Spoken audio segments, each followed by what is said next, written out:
Esta noche exploramos la dura y resiliente vida de los campesinos medievales, gente común que soportó algunos de los inviernos más implacables de la historia.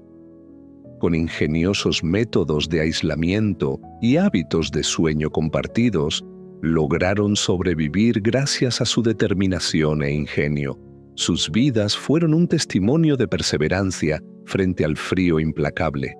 Imagínate esto, una pequeña cabaña de barro y palos con paredes tan delgadas que se oían los ruidos del exterior, sin aislamiento, sin ventanas de verdad. Quizás solo un pequeño agujero cubierto con piel de animal. Dentro, hacía apenas un poco más de calor que las gélidas temperaturas del exterior. Al caer la noche, la oscuridad se apoderó de todo. El viento aullaba por cada resquicio y el fuego apenas calentaba a quien se sentaba más cerca. Si estuvieras más lejos, bien podrías haber estado afuera. Su ropa ofrecía poco alivio. Túnicas de lana áspera, capas con olor a ganado y la esperanza de que las capas de ropa ayudaran, aunque rara vez lo hacían. La ropa de cama consistía en sacos rellenos de paja, con algunos juncos viejos y alguna pulga ocasional. El frío era más que una incomodidad, era una amenaza. La congelación y la hipotermia eran peligros constantes, especialmente para niños y ancianos. Despertar con vida era una victoria en sí misma. Sus casas eran ventiladas por diseño, construidas con armazones de madera recubiertos de barro, paja y estiércol. Estos materiales, aunque baratos y accesibles, impedían la entrada de los vientos gélidos. Los techos de paja se hundían, goteaban y a veces dejaban entrar animales. Las ventanas, si las había, eran minúsculas y estaban cubiertas con pieles o contraventanas. Los suelos a menudo eran simplemente de tierra compactada, que se convertía en barro al filtrarse la humedad, convirtiendo cada paso en un calvario. Aún así, esta gente sobrevivió. Rellenaron grietas con musgo, metieron trapos en los agujeros y dependieron del calor corporal para mantenerse calientes. El ingenio, la determinación y los recursos que tenían los mantuvieron a flote durante lo peor del invierno.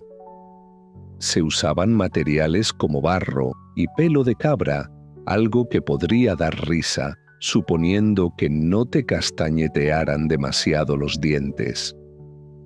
Además del frío penetrante del aire, los campesinos medievales también se enfrentaban a un frío insidioso que subía del suelo.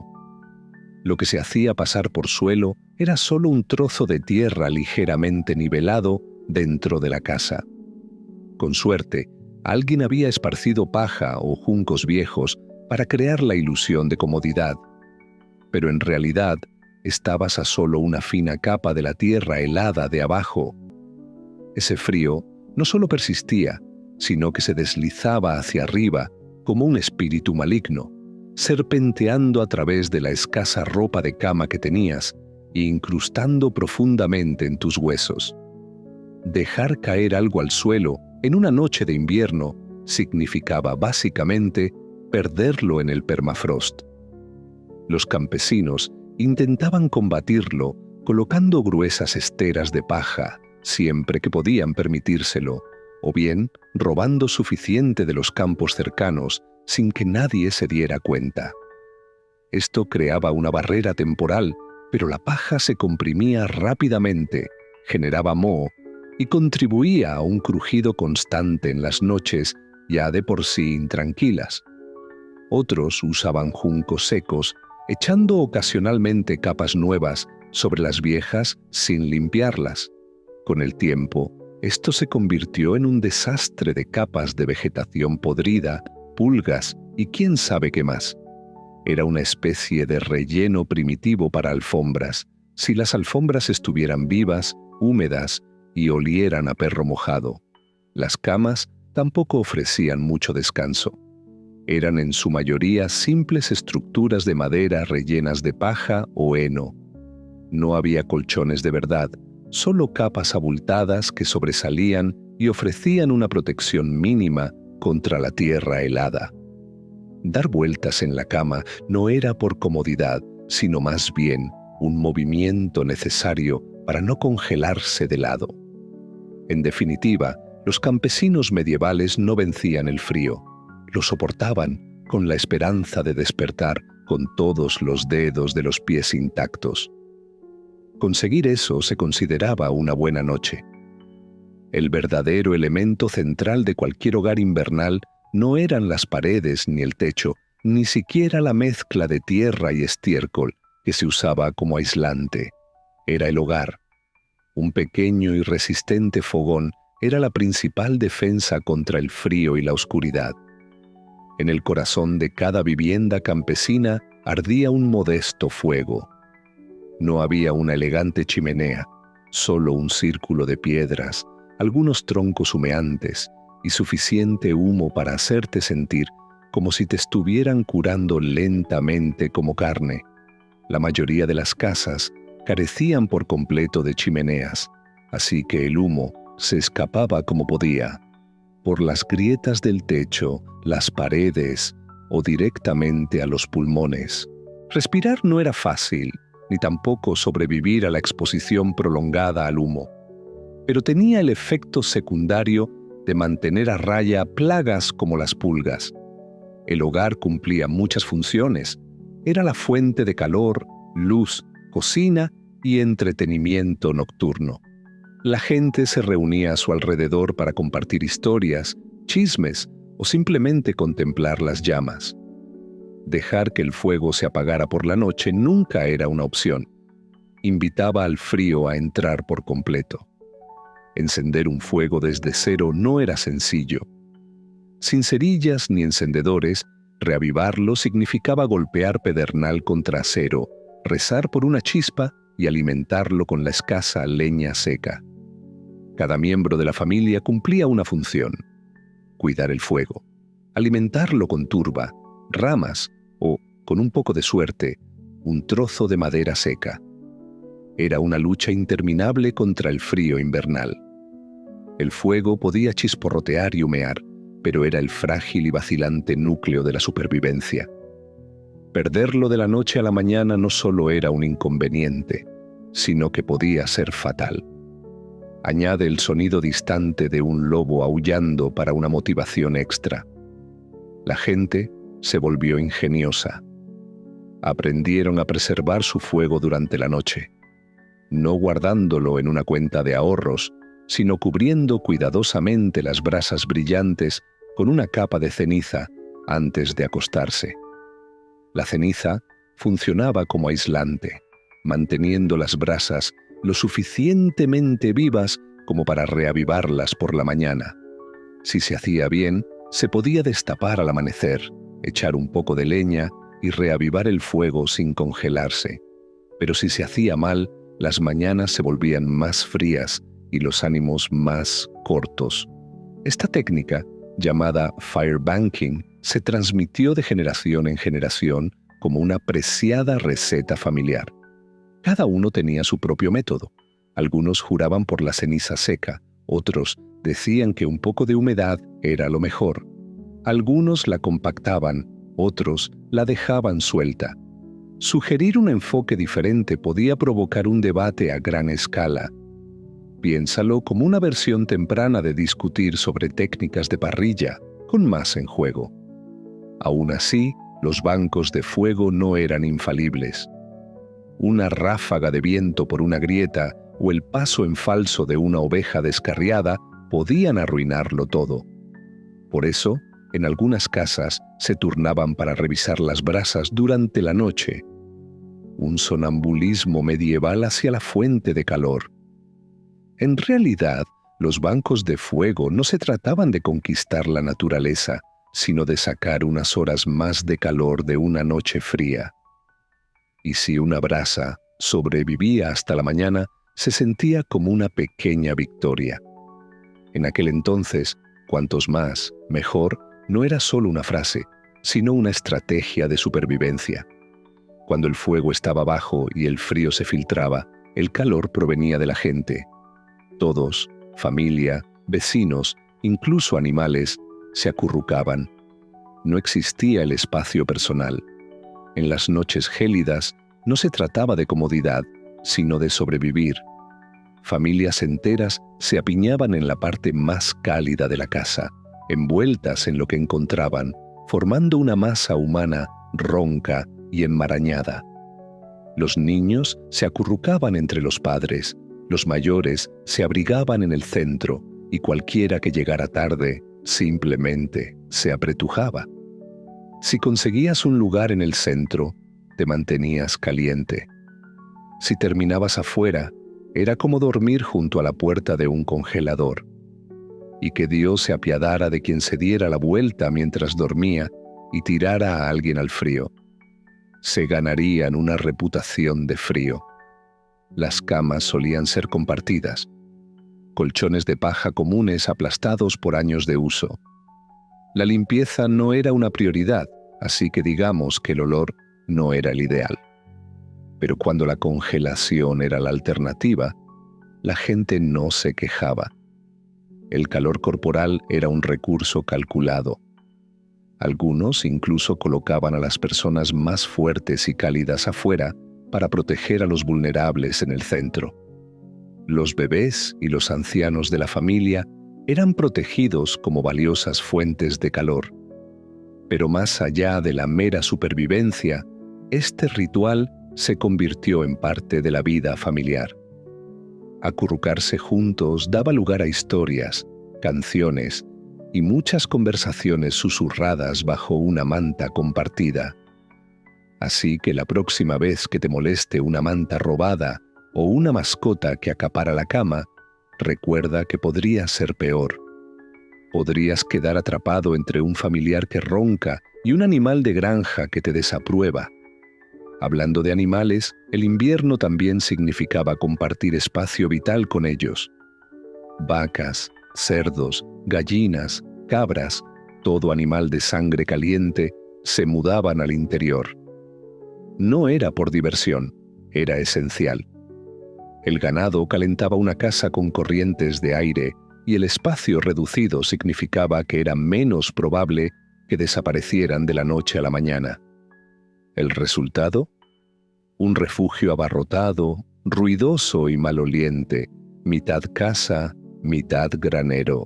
Las gallinas dormían en los rincones, los cerdos gruñían junto a la chimenea y las vacas se relajaban como si fueran dueñas del lugar. Distaba mucho de ser idílico. Imagina estar atrapado en un caluroso viaje por carretera con alguien que no se duchaba. Solo que ahora es una vaca, es invierno y no hay escapatoria. El hedor en primavera era intenso, pero la gente se adaptó. Quejarse no valía la pena. Entendían un hecho simple. Cuantos más cuerpos en la habitación, humanos o no, más probabilidades tenían de sobrevivir al frío. Menos dedos congelados recibían a la gente cada mañana. Algunos animales incluso ocupaban los mejores lugares. Las vacas, las más grandes y cálidas, a menudo ocupaban el área más cercana a la familia.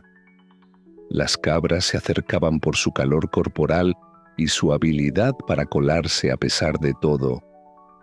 Las gallinas se acomodaban en las vigas o en cestas, mientras que los cerdos se acomodaban donde les placía, a menudo justo en medio de la habitación.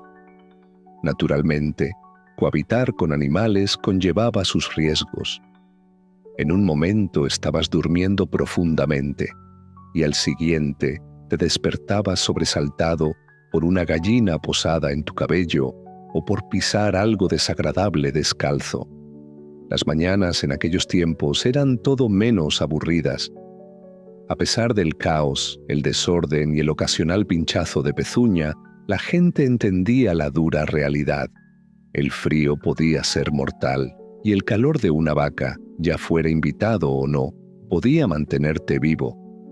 Frente al invierno, la supervivencia prevalecía sobre la apariencia. La ropa no era para el estilo, era para la supervivencia. A nadie le importaban las tendencias. Se ponía todo lo que tenía como armadura contra el frío. El principio era simple. Si lo tenías, lo usabas.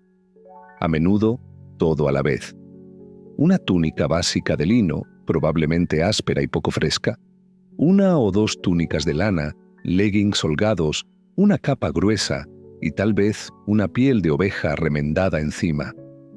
Eso te abrigaba un poco más y te provocaba mucha más picazón.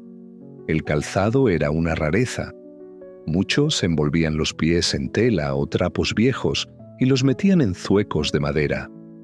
Si el frío seguía filtrándose, simplemente añadían más trapos y esperaban que sus dedos se mantuvieran pegados. ¿Lavar la ropa? No era una opción invernal. Eso significaba abrirse paso a través del hielo de un arroyo congelado y esperar 2 días a que se secara si no se congelaba completamente primero.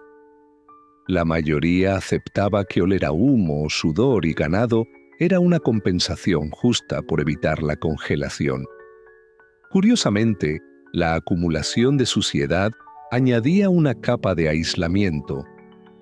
Esta suciedad natural sellaba el calor como una versión medieval de una chaqueta de alta tecnología, solo que más terrosa y menos aceptable para los estándares actuales.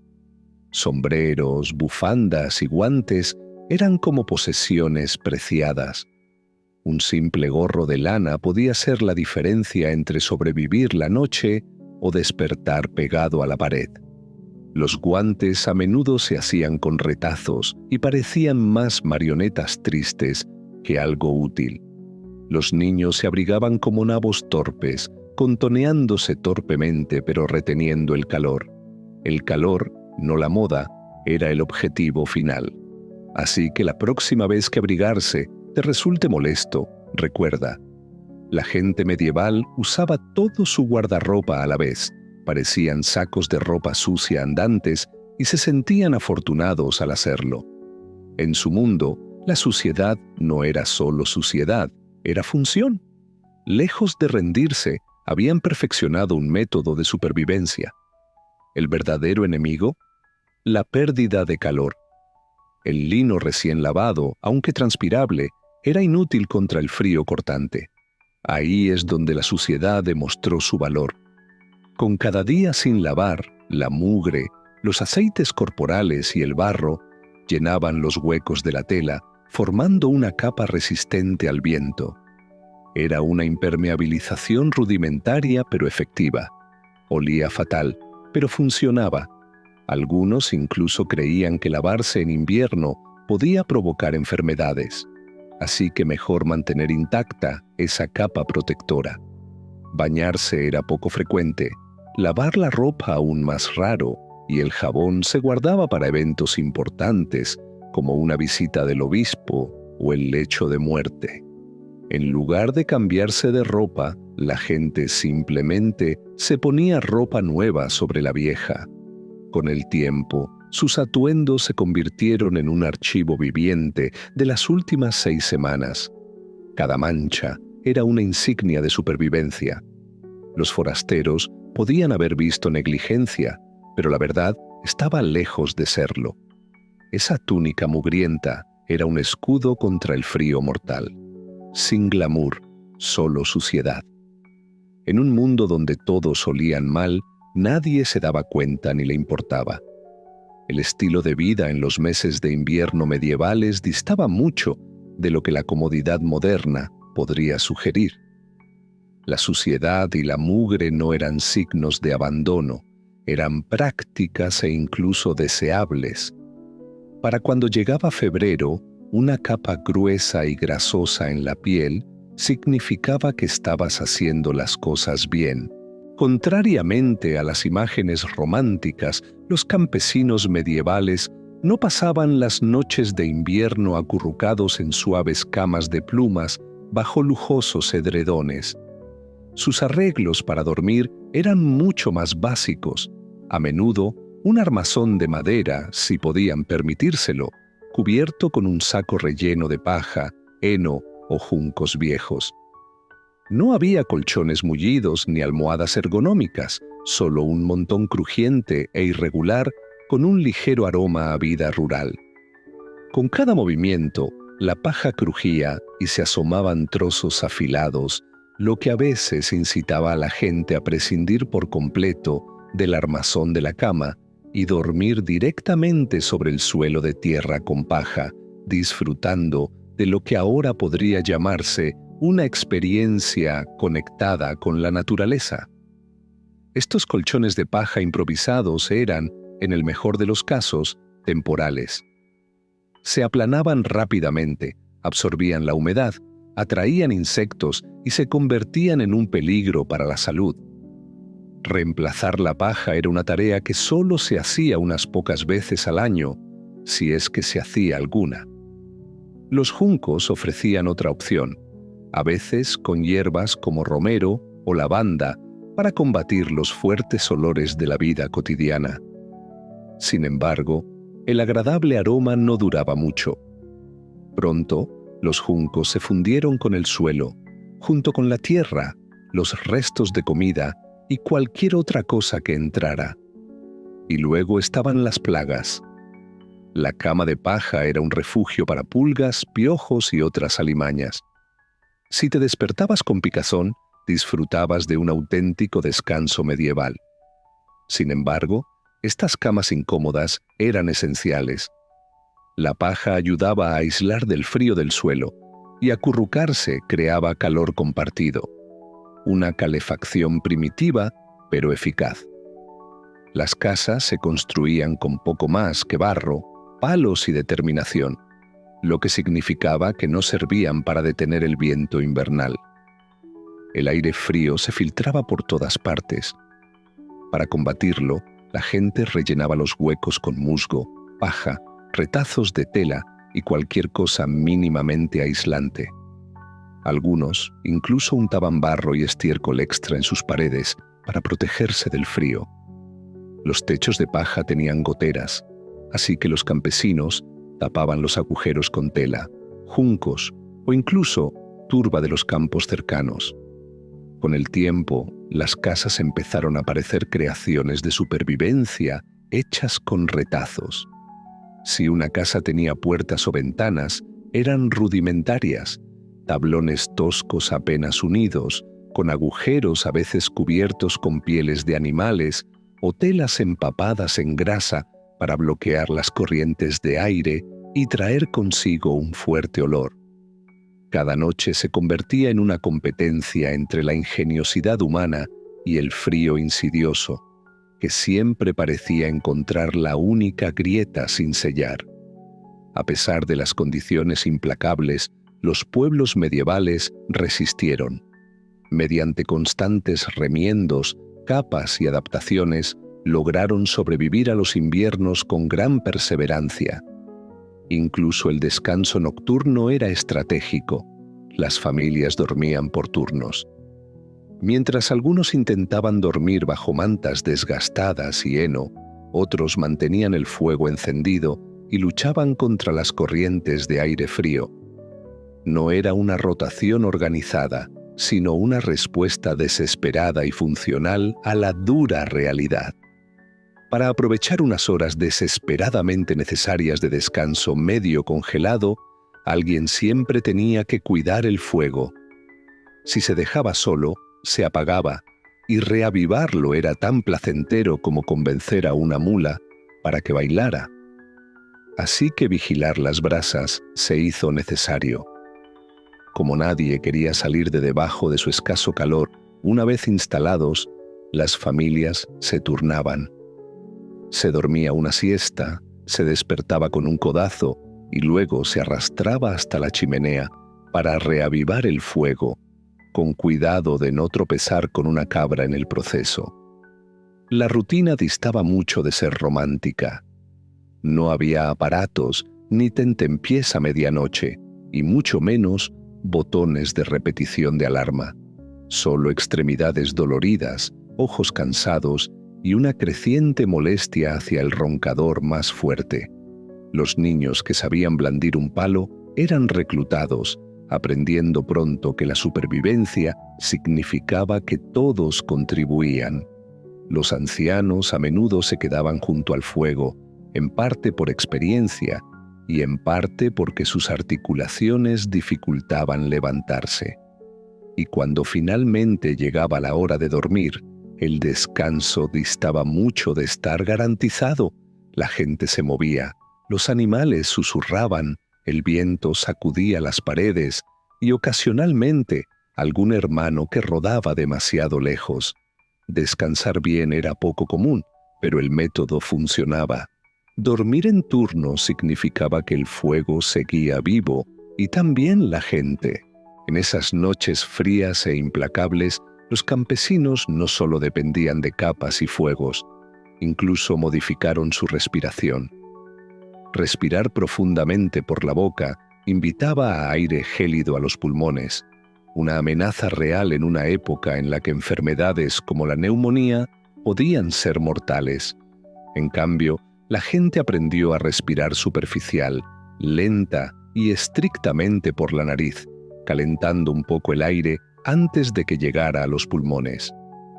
Si resbalabas e inhalabas una bocanada de aire frío, podías estar tosiendo por dentro durante días sin más remedio que remedios caseros y oraciones decididas.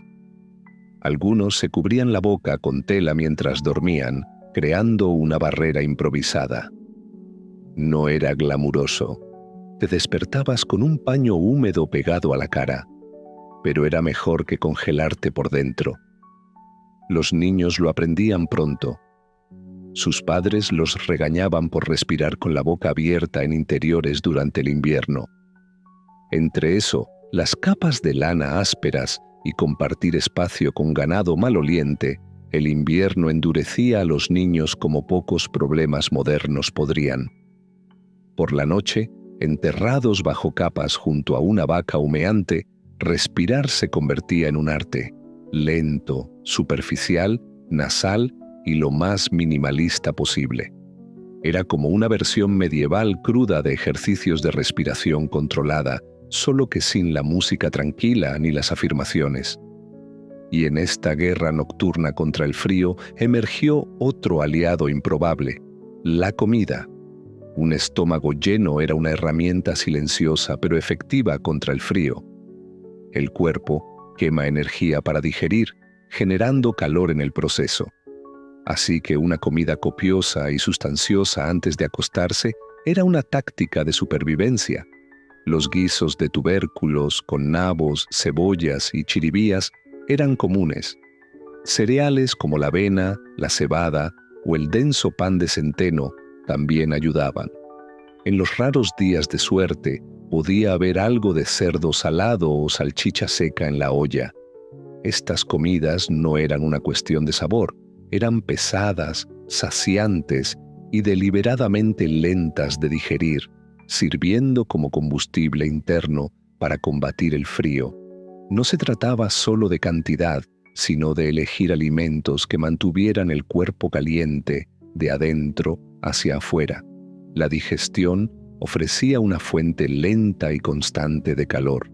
Los alimentos ricos en grasa eran especialmente valorados, no solo por su contenido calórico, sino porque la grasa se quema más lentamente que las carnes magras.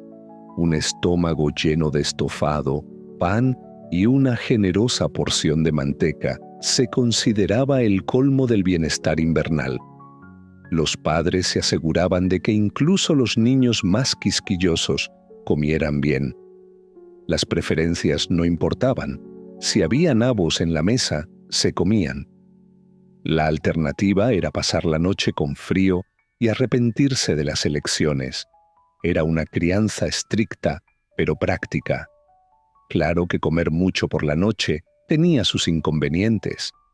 Si bien ayudaba a mantener a raya el resfriado, también implicaba arriesgarse a una noche de sueños extraños y vívidos, cortesía de un estómago que trabajaba a destajo para digerir una cantidad excesiva de repollo. Aún así, era un precio que valía la pena pagar. El objetivo era sobrevivir, no una cena gourmet. Acostarse lleno, un poco incómodo y junto a un animal calentito, era simplemente parte de sobrellevar otra mañana gélida. Antes de la calefacción moderna, la gente tenía que ser creativa para mantenerse caliente por la noche. Ahí es donde entraron en juego el genil y la piedra calentada. El genil, aunque rústico, era ingeniosamente simple. Una caja de madera forrada de heno que se usaba para mantener calientes los alimentos cocinados previamente durante horas. El estofado, las gachas o lo que hubiera a mano se podía mantener caliente sin el peligro de reavivar el fuego. Funcionaba de forma muy similar a una antigua olla de cocción lenta. Pero el calor no se reservaba solo para la comida. Se descubrió que el heno también podía aislar el calor de las piedras. Comenzó la era de las piedras calientes. Antes de acostarse, alguien, a menudo el niño que perdía un debate familiar, calentaba una piedra plana en el fuego. Una vez que estaba ardiendo, se retiraba con pinzas o un palo, se envolvía en trapos o tela y se metía debajo del heno del colchón o a los pies de la cama. Una simple almohadilla térmica improvisada, lista para usar. Había riesgos. Si la envolvías mal, podías provocar un incendio.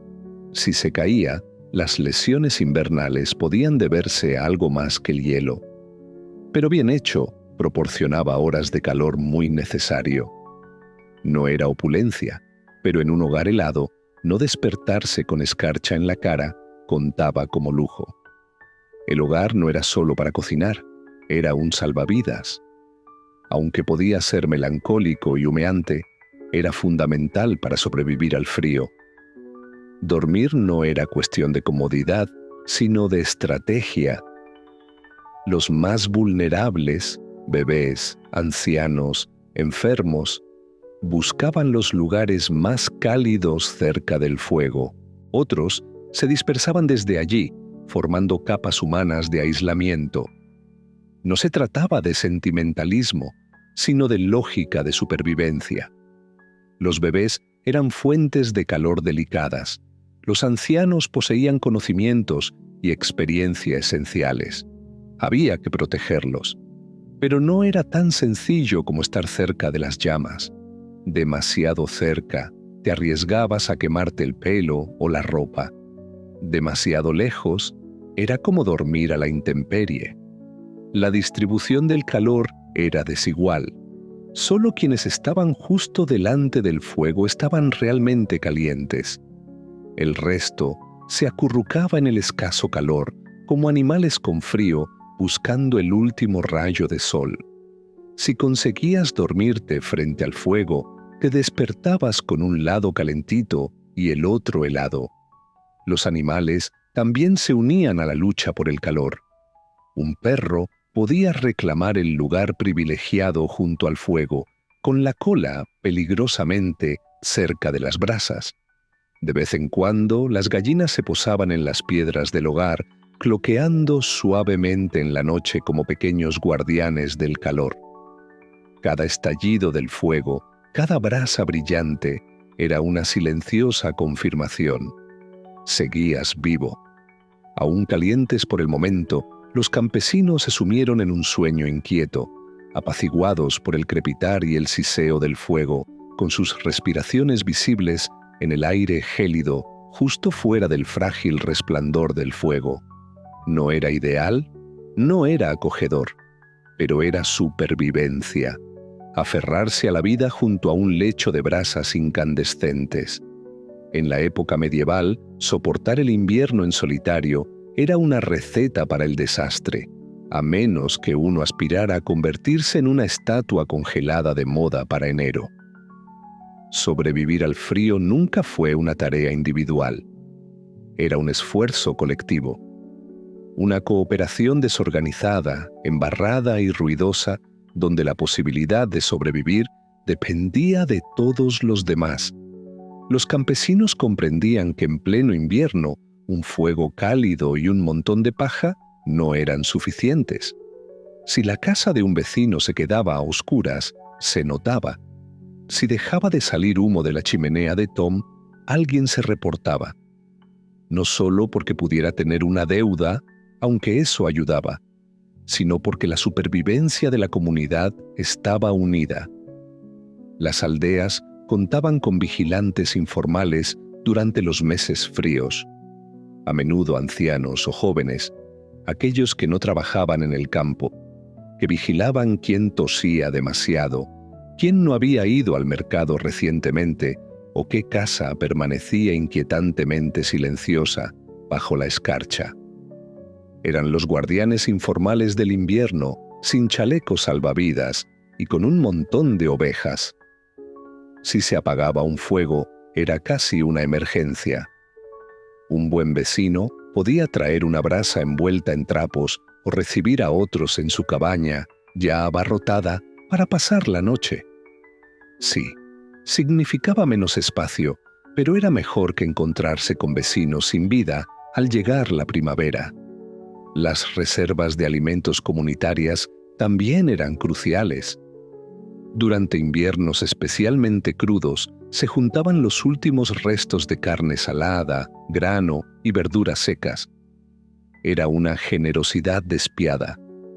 Había poco que sobrar, pero unas pocas comidas compartidas podían marcar la diferencia entre sobrevivir o no. Incluso los niños participaban, cargando leña, pasando brasas, entregando mensajes urgentes. Nadie era demasiado joven ni demasiado cansado cuando el invierno se cernía sobre ellos. La vida en una aldea medieval no era solo armonía. Persistían los desacuerdos sobre tierras, ganado o vasijas prestadas. Pero cuando llegaba el frío mortal, las viejas disputas solían dejarse de lado, porque la supervivencia era un objetivo común, y nadie sabía a qué puerta llamaría la crisis. En los meses más duros, la aldea se convertía en una sola familia obstinada, a veces disfuncional, a menudo caótica, pero siempre decidida a resistir. Un paso embarrado, una brasa, una sonrisa congelada a la vez. Cuando llegaba el frío, los campesinos no se limitaban a abrigarse ni a alimentar el fuego. Recurrieron a la fe.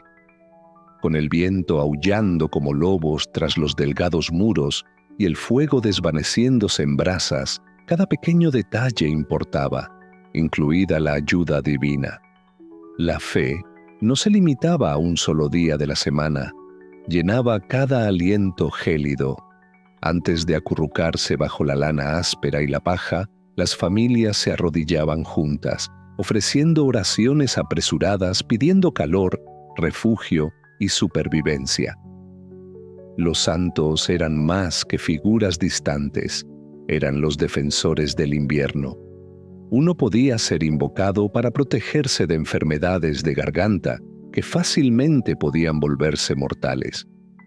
Otro, recordado hoy como portador de dones, era invocado antaño para proteger los hogares de la ruina invernal. La supervivencia diaria estaba rodeada de supersticiones. Algunas familias rociaban agua bendita junto al hogar por la noche, con la esperanza de ahuyentar a los espíritus, o al menos a las corrientes de aire frío. Otras pintaban símbolos con tiza sobre las puertas durante ciertas festividades, con la esperanza de que les llegara la suerte y el calor. Las velas también tenían un propósito. Velas especiales de vigilia, bendecidas por un sacerdote o un anciano devoto, se dejaban encendidas durante la noche, parpadeando contra la oscuridad que arañaba las paredes. Y siempre había promesas susurradas en oración. Solo ayúdanos a pasar la noche y seré más amable, incluso con quien nos roba los nabos. La fe no era un consuelo vago, era una súplica vital. Los campesinos no pedían riquezas, solo lo suficiente para seguir adelante. Un poco de comida, un poco de calor y un amanecer más. Esta esperanza incipiente se alzaba sobre las vigas humeantes, enredada en oraciones desesperadas, arropada en mantas que apenas abrigaban el frío. Y a pesar de toda su fe, ingenio y determinación, El invierno a veces prevalecía. Cuando lo hacía, no solo se cobraba la vida de unos pocos, sino que se tragaba a familias, comunidades enteras, en un silencio sepultado bajo la nieve y el hielo. Algunos inviernos eran especialmente brutales, como el de 1315, cuando las lluvias incesantes arruinaban las cosechas, los animales morían de hambre y el frío no tenía piedad. El frío cortante convirtió una vida ya de por sí dura en una prueba implacable. La desesperación llevó a la gente a extremos inimaginables: masticar cuero, roer corteza y, en los casos más sombríos, consumirse unos a otros. Perder el fuego no solo era un inconveniente, sino que a menudo significaba la muerte. Sin siquiera un leve calor del hogar, las familias se aferraban unas a otras en sus últimas horas. Con la llegada de la primavera, a veces se encontraban familias enteras congeladas juntas, encerradas en un último intento por compartir calor. Las casas podían derrumbarse bajo el peso de la nieve o la avalancha de tormentas de hielo, y un techo que se derrumbaba durante una noche gélida solía ser fatal. Caminar penosamente por la nieve para pedir refugio tampoco garantizaba la seguridad, sobre todo cuando los vecinos no tenían nada que ofrecer. El frío también traía enfermedades, el hambre debilitaba los cuerpos y las casas abarrotadas y llenas de humo se convertían en el caldo de cultivo perfecto para enfermedades mortales como la neumonía y la bronquitis. Una tos invernal podía fácilmente convertirse en un funeral. Luego estaba la congelación, la amenaza silenciosa. Las extremidades ennegrecían y perecían sin dejar rastro, un macabro recordatorio de la supervivencia. Algunos emergían de la estación sin dedos de las manos ni de los pies, sombrías muestras de resistencia que declaraban en silencio: sobreviví, pero el invierno me pasó factura. Sin embargo, lo que más perdura no es la muerte en sí, sino lo común que se volvió. Cada año se aceptaba que algunos no sobrevivirían. La muerte no era una visita inesperada, sino una compañera constante, cubierta de escarcha. Aún así, incluso ante el frío y el peligro implacables, la gente resistía. Lloraban, luchaban, vivían.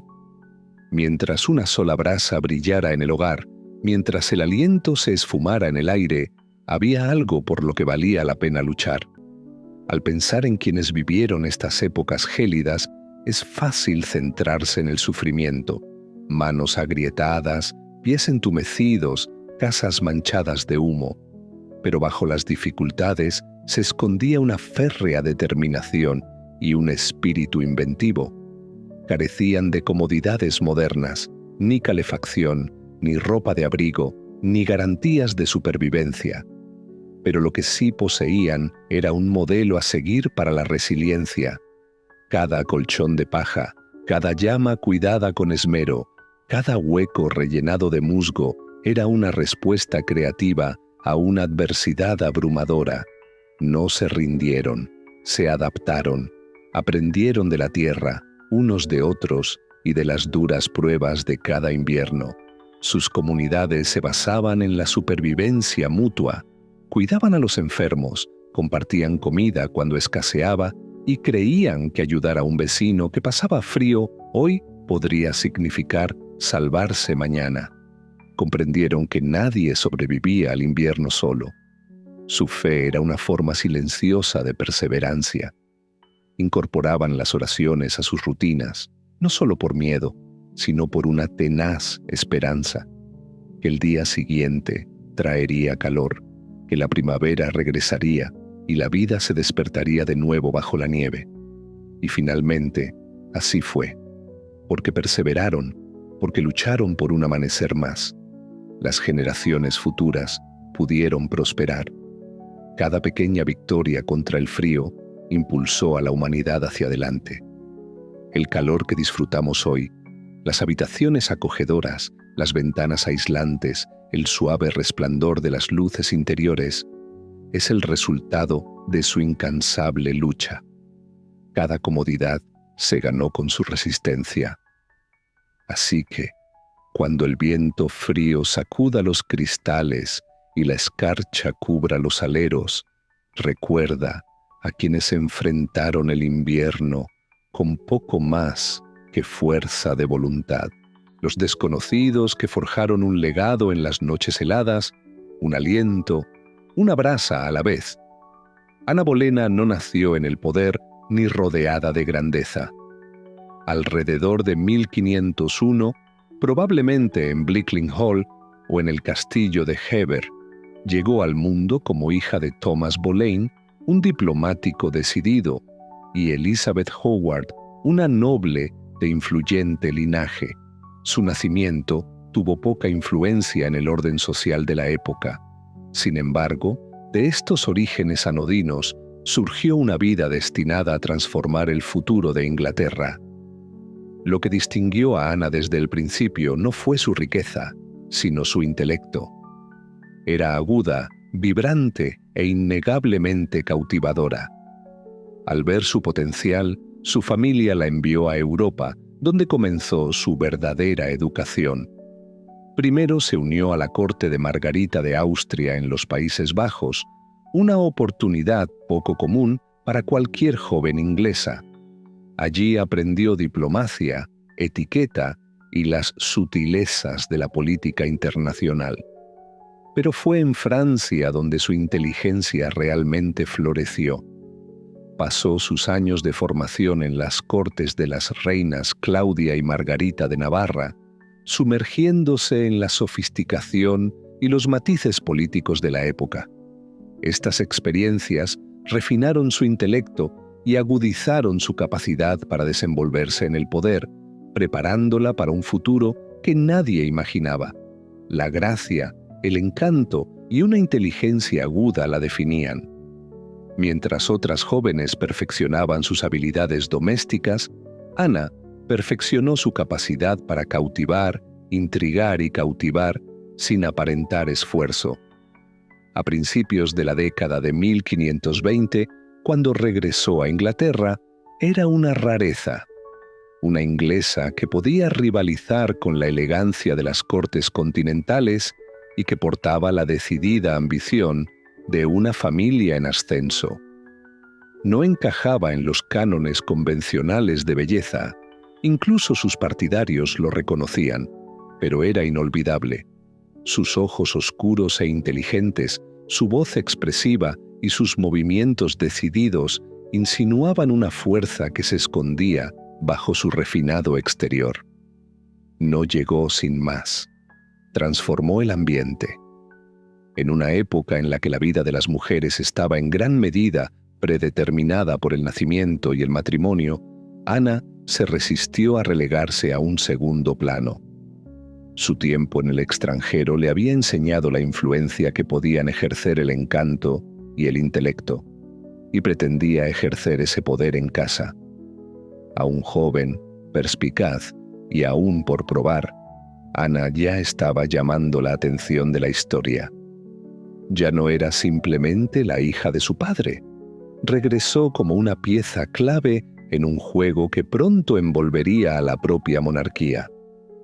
Al regresar a la corte inglesa, se distinguía de cualquier persona que la nobleza hubiera conocido.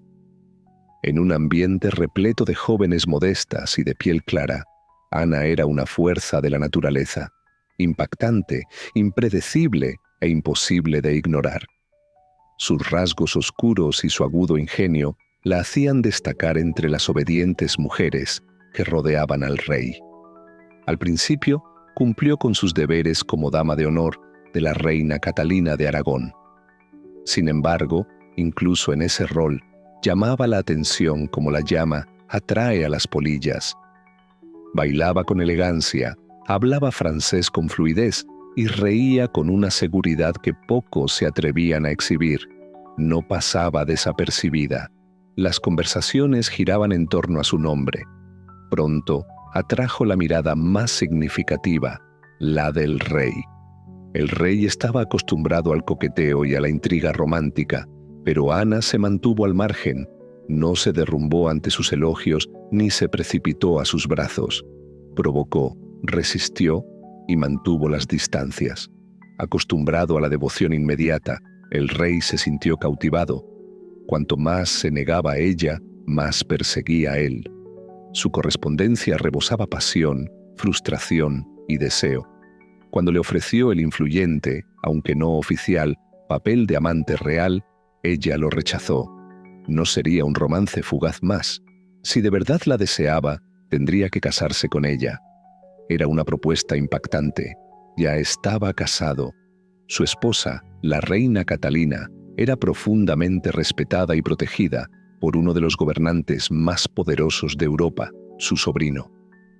Reclamar a Ana significaría desafiar a la misma autoridad religiosa. Pero ella se mantuvo firme. Su experiencia en las cortes europeas le había enseñado cómo las mujeres podían ejercer el poder mediante la diplomacia y el encanto. Conocía los riesgos y eligió la apuesta más alta. En el tranquilo resplandor de los salones cortesanos, decidió no solo ser admirada, sino forjar su propio destino y el de su país. Lo que comenzó como una búsqueda apasionada, pronto se convirtió en una crisis nacional. Los sentimientos del rey se profundizaron hasta convertirse en obsesión, y estaba dispuesto a desentrañar siglos de tradición para reclamarla. El obstáculo, su matrimonio con la reina Catalina, quien, con dignidad y fuerza, se negó a ceder. Tras 20 años de matrimonio, ella seguía siendo su legítima esposa ante los ojos del pueblo y la Iglesia. El divorcio era casi inconcebible, pero él siguió adelante. Se convenció a sí mismo e intentó persuadir a otros de que su unión con Catalina estaba maldita debido a su anterior matrimonio con su hermano, a pesar de la dispensa papal. Ahora insistía en que su alma corría peligro a menos que el matrimonio fuera anulado. Ana, cuidadosa y estratégica, se mantuvo ligeramente fuera del alcance, animando al rey a la vez que mantenía su independencia. Cada acción, cada palabra era deliberada. No solo buscaba matrimonio, sino que maniobraba hacia la corona. La corte se fracturó a su alrededor. Algunas familias se aliaron con ella, percibiendo un cambio de poder. Otras permanecieron leales a la reina, consternadas por la posible conmoción. Los enviados enviaron mensajes urgentes a Roma, los gobernantes extranjeros lanzaron advertencias e incluso los propios consejeros del rey se inquietaron. Con el paso del tiempo, la desesperación del rey aumentó. Abrumó al Papa con apelaciones, presionó a su equipo legal para que encontrara soluciones y comenzó a darse cuenta de la resistencia a la que se enfrentaba. Los partidarios de la reina Catalina eran poderosos, especialmente su sobrino, el sacro emperador romano-germánico, la figura más influyente de Europa. Sin embargo, impávido, el rey perseveró, desafiante. Costumbres, prácticas arraigadas y ahora incluso estatutos estaban en juego. Lo que comenzó como la fascinación personal de Enrique por Ana se había convertido en una afrenta directa al orden político y religioso de Inglaterra. Ana estaba haciendo más que cautivar a un monarca. Estaba guiando a una nación hacia un territorio sin precedentes. No había vuelta atrás una vez que este peligroso asunto cobrara impulso. Tras casi 7 años tortuosos de ajedrez político, chismes y revuelo internacional, la audaz estrategia de Ana triunfó. En enero de 1533, se casó en secreto con Enrique VIII, una hazaña nada desdeñable, ya que a ojos del Papa y de gran parte de Europa, seguía casado con Catalina de Aragón. Para junio, se sentó a su lado como reina de Inglaterra, y una ostentosa coronación en la abadía de Westminster marcó su ascenso. pero los espectadores londinenses estaban divididos. Algunos vitoreaban, otros susurraban oraciones por la depuesta Catalina, y muchos se preguntaban si esta audaz consorte de formación francesa resultaría una bendición o una maldición. El reinado de Ana irrumpió en un marcado contraste con la reservada piedad de Catalina. Deslumbró a la corte con sus imponentes atuendos, ejerció su intelecto como un arma y se ganó poderosos enemigos casi de la noche a la mañana. Sin embargo, su posición, aunque aparentemente inexpugnable, dependía por completo de un objetivo crucial: proporcionarle a Enrique un heredero varón. Ya no era simplemente su amante, encarnaba el futuro de la dinastía. Cuando se anunció el embarazo de Ana, tanto ella como Enrique se alegraron, seguros de la llegada de un hijo. Pero en septiembre de 1533 dio a luz a una niña sana, Isabel. Ana ocultó su decepción con aplomo, prometiendo un niño. Enrique, sin embargo, no pudo ocultar sus dudas. La chispa en sus ojos se apagó. Aún así, durante un tiempo, Ana reinó suprema, transformando la corte, enalteciendo a su familia y convirtiéndose en la primera reina inglesa ungida con aceite real. Los diplomáticos compitieron por su favor mientras Enrique formalizaba la separación de Inglaterra de Roma, coronándose cabeza de la Iglesia de Inglaterra para asegurar el puesto de Ana. Sin embargo, incluso en su apogeo, surgieron señales ominosas. Los cortesanos murmuraban tras las manos ahuecadas y los leales a Catalina tramaban venganza. El carácter inquieto de Enrique pronto lo atrajo hacia Juana Seymour, cuya modesta propiedad contrastaba marcadamente con el espíritu fogoso de Ana. Desesperada, Ana sedujo a Enrique con promesas de hijos y súplicas de paciencia, pero el capricho del rey ya había cambiado de rumbo. Su otrora fiel aliado, Thomas Cromwell, reunió discretamente pruebas de traición, recopilando rumores y testimonios para usarlos en su contra. La reina, que había planeado una revolución en la Iglesia y el Estado, ahora se enfrentaba a un juego mucho más despiadado, uno en el que los rumores y el perjurio, no los ejércitos, decidirían su destino. En la corte, la traición bullía a fuego lento, silenciosa, paciente y letal. Thomas Cromwell, otrora fiel partidario de Ana durante la Reforma inglesa, se había vuelto contra ella. Su alianza, antaño impulsada por una ambición compartida, se había desmoronado. Ana buscaba reformas para ayudar a los pobres y frenar el poder de la nobleza, mientras que Cromwell priorizaba la estabilidad, el favor real y la mínima interferencia. Su audacia se había convertido en una desventaja. El afecto de Enrique se había agriado en fastidio, desconfianza y desapego. Los aliados de Ana habían menguado. Su carisma, antaño encantador, ahora chocaba con el anhelo de la corte por una consorte más amable y sumisa.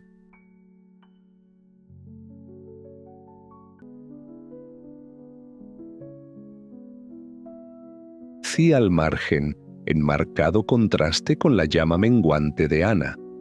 Cromwell actuó primero, percibiendo la inquietud del rey y su deseo de una huida que no manchara su honor.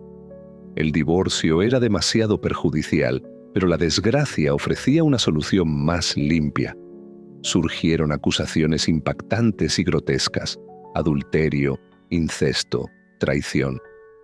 Ana, antaño una reina orgullosa e inteligente, fue presentada como una traidora y una seductora, un peligro para el trono que ella había ayudado a remodelar. Cromwell construyó el caso meticulosamente, extrayendo confesiones mediante tortura y distorsionando los intercambios cortesanos para convertirlos en testimonios incriminatorios. Varios hombres, incluido el propio hermano de Ana, Jorge Bolena, fueron arrestados. Los cargos estaban plagados de contradicciones e inverosimilitudes, pero en ese mundo la verdad se doblegaba a la voluntad del rey. Ana, presentiendo el peligro, hizo un último esfuerzo por alcanzar a Enrique, invocando su amor pasado, pero él ni siquiera la miró. En mayo de 1536 fue llevada a la Torre de Londres. Al cerrarse las puertas tras ella, comprendió su destino. Ya no era reina, sino prisionera del mismo juego de poder que una vez dominó. Su traición era total. Sola en la torre, Ana esperaba el fin. Se encontraba en el gran salón de la torre, frente a un tribunal de nobles que debían su rango a su ascenso. Ahora la juzgaban, dispuestos a borrar el legado que había forjado. Las acusaciones eran impactantes. Relaciones con varios hombres, traición, incluso conspiración contra el rey. En otro contexto, tales acusaciones contra una reina serían absurdas. Pero aquí cumplían un propósito, un espectáculo sombrío para darle al rey lo que deseaba, disfrazado de justicia. Ana respondió con la misma pasión que antaño había cautivado a Enrique. Negó todos los cargos con claridad, intelecto y una compostura notable. Les recordó su unción divina como reina, su lealtad, sus sacrificios. Pero fue inútil. El resultado se había decidido antes del juicio. Todo fue pura farsa, testigos sobornados o coaccionados, testimonios plagados de inconsistencias, pruebas débiles o inexistentes. La verdad ya no importaba. Ana fue declarada culpable. Su hermano y los demás acusados también fueron condenados. Fue condenada a muerte por decapitación, una indulgencia en contraste con el destino habitual de los traidores.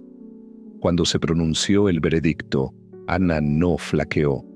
Permaneció con dignidad, con el espíritu inquebrantable. Antes de regresar a su celda, se declaró lista para morir y rezó por la misericordia divina. Al cerrarse las puertas tras ella, el tribunal sintió una sensación de alivio. La tormenta que había sido Ana, brillante, formidable, inolvidable, estaba casi extinguida. Pero la malinterpretaron. No la estaban borrando, la estaban convirtiendo en leyenda. De vuelta en la torre, Ana esperaba su fin no como una reina triunfante, sino como una prisionera condenada. Aún así, se mantuvo firme. En los fríos y resonantes pasillos, rezó durante horas, firme en la convicción de que no había cometido ningún delito.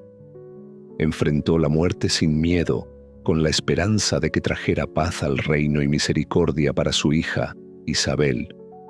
Sus pocos acompañantes restantes lamentaron en silencio, pero Ana los consoló. Incluso bromeó, con un ingenio sombrío, diciendo que sería recordada como una reina que había perdido la cabeza. En ese humor sombrío residía la llama inquebrantable que siempre la había definido. Mientras tanto, Henry no mostró piedad. Enrique ya había centrado su atención en Jane Seymour. Incluso antes de que se fijara oficialmente la ejecución de Ana, se preparaba para otro matrimonio.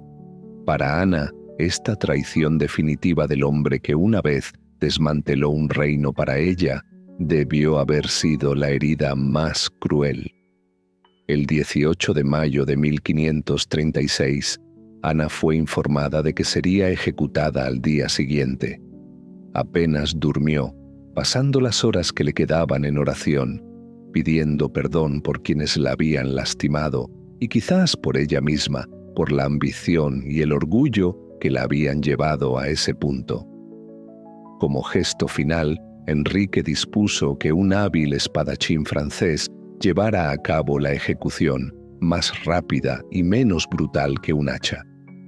Fue una pequeña merced, probablemente más para tranquilizar su propia conciencia que para consolar a Ana. Al amanecer, Ana se preparó cuidadosamente para su último momento, luciendo un vestido de damasco gris oscuro, ribeteado de piel y una bata carmesí, colores de dignidad y sacrificio.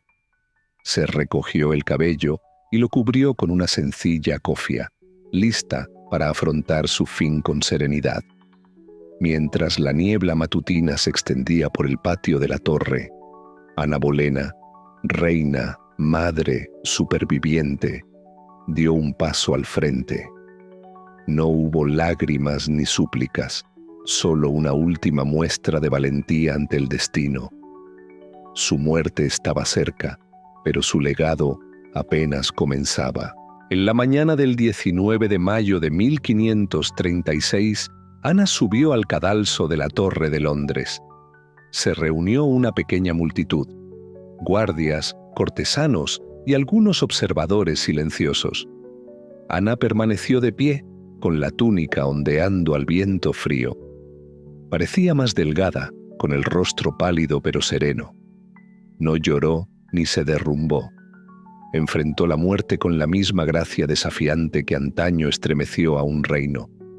Sus últimas palabras fueron breves y deliberadas. No acusó ni defendió, sino que ofreció oraciones por el bienestar del rey, el mismo hombre que la había abandonado. Al final, no confesó, sino que perdonó. Incluso quienes se reunieron para presenciar su caída quedaron impresionados por su serenidad. El verdugo francés, traído específicamente para una muerte rápida y limpia, dio un paso al frente. Ana se arrodilló, con las manos en oración y la mirada al cielo. Un paño blanco le cubría los ojos. Permaneció inmóvil. La espada golpeó una vez, silencioso, rápido, y Ana Bolena desapareció. Fue enterrada apresuradamente en una tumba sin nombre en los terrenos de la torre, colocada en un cofre de flechas porque no se había preparado ningún ataúd. Una reina antaño coronada de oro ahora dejaba el mundo sin ceremonias. Pero su historia no terminó ahí. Su hija, Isabel, cuyo nacimiento decepcionó a un rey, se convertiría en una de las monarcas más poderosas de Inglaterra. Isabel I, la reina virgen, lideraría una era de florecimiento artístico, influencia y fuerza. Heredó el intelecto y la resiliencia de su madre. Ana Bolena cambió para siempre el curso de la historia inglesa. Su ambición provocó la ruptura con Roma y la creación de la Iglesia de Inglaterra. Su caída demostró que incluso las reinas podían ser ignoradas. Pero gracias a Isabel, el legado de Ana perduró, brillando con más fuerza que cualquier corona que hubiera llevado. Al final, Ana Bolena encontró una especie de inmortalidad, no en la supervivencia, sino en la huella imborrable que dejó en la historia. A principios de la década de 1770, las tensiones en las colonias americanas habían alcanzado un punto álgido. El vínculo con Gran Bretaña, antaño motivo de orgullo, se había convertido en desconfianza, ira y desafío. El malestar no empezó con el té. Años antes, la ley del timbre había provocado indignación al imponer impuestos sobre artículos de uso diario como periódicos y naipes. A esta le siguieron las leyes Townshend, que gravaban productos básicos como el papel, el vidrio y la pintura. Cada nueva ley, aprobada por un parlamento distante y sin representación colonial, parecía una chispa más en la leña seca. Al principio, la reacción fue mesurada: peticiones formales, panfletos incendiarios, boicots. Las asambleas coloniales expresaron su oposición y escritores como Samuel Adams y John Dickinson inundaron la prensa con argumentos a favor de la libertad. Pero con el tiempo, la frustración se convirtió en desilusión. Quedó claro que Gran Bretaña no solo era insensible, sino indiferente. Muchos colonos se aferraron a la creencia de que suficientes protestas traerían cambios. En ocasiones, así fue. La ley del timbre fue famosamente derogada. Pero cada pequeña victoria pronto fue seguida por nuevas leyes, nuevos impuestos y agravios más profundos. Este conflicto no era por dinero.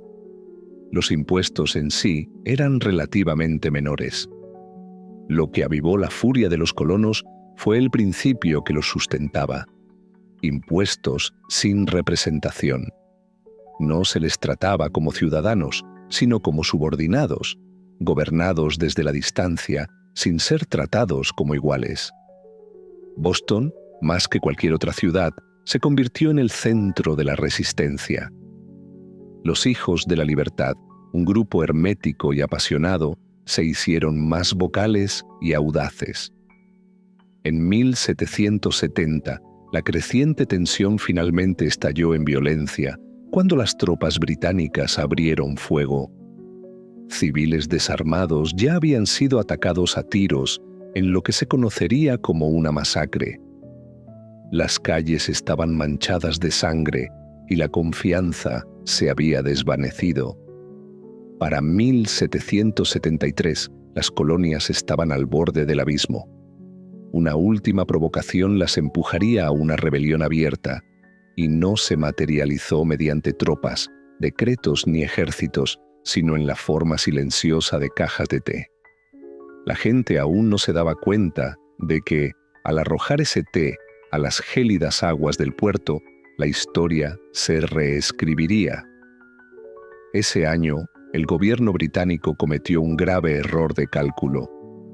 Creyendo que las colonias aceptarían un producto más asequible, promulgó la Ley del Té, una medida destinada a rescatar a una empresa comercial en crisis y reafirmar su derecho a imponer impuestos.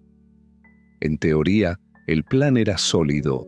La ley permitía la venta directa a las colonias, evitando intermediarios, reduciendo costos y abaratando un producto premium por unos pocos centavos. ¿Qué podía salir mal? Todo.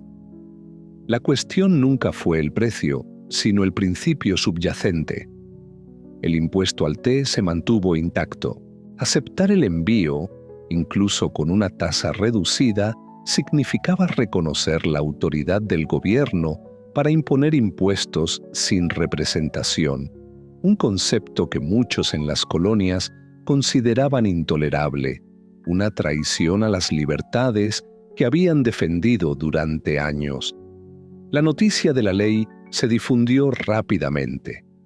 Los comerciantes vieron una amenaza para sus negocios por un monopolio que podría devastar el comercio local.